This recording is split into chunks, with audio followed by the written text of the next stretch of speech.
Assalomu alaykum sevimli kanallar. Assalomu alaykum kichik do'stlar.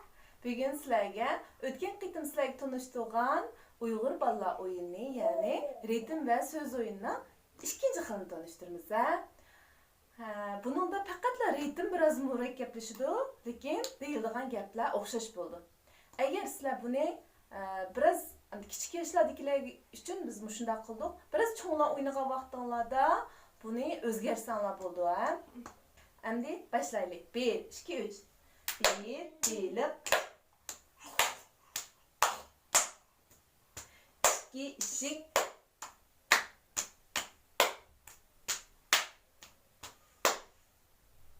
3, üzüm.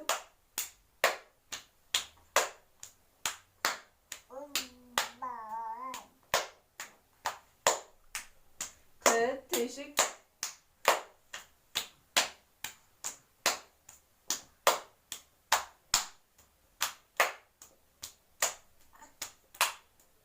5, Beşiktaş.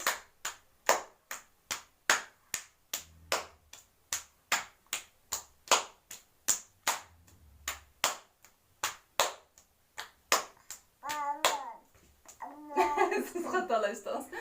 Hümeyra içemeye kadar hatalışıp kaldı ya. Onda olsa Hümeyra. Siz bana müşkül besiniz bula. Toşkanı siz de öğret verin. Toşkan zıp zıp sekremeydi. Dik dik sekreydi ya kızım. Yani bir nersi kıp vereyim ben bir nersi. Uygurca nakşıdan birini etip vereyimiz. Balla nakşıdan birini. Etip vereyim. Bak öyle kimini etip vereyim. Ekran taraf etip vereyim.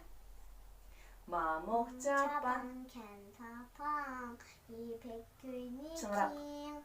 Sirik tumşuk kızıl köz olma kördekin. Bak körde üzüp oynaysan, ben sana amran. Bak nakşa edip harmaysan.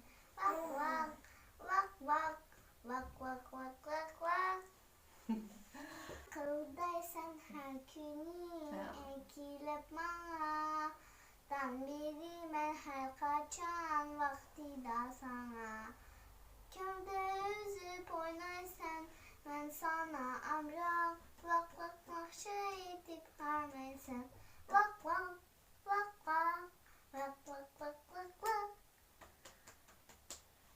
Rahmet. Ben bunu oynayan vakitte özgürlüğünü Hümeyra göstereyim. Başta okşaşta mandak almışıp kollarımız tigişidu. Andın on kol üstüge, sol kol astıga kollarımızın tigiştirimiz. Andın iki alkanını mandak tigiştirimiz. Onun kendi kollarımızın arka tarafını tegiştirip yana alt tarafını tegiştirimiz. Mana bu şundak.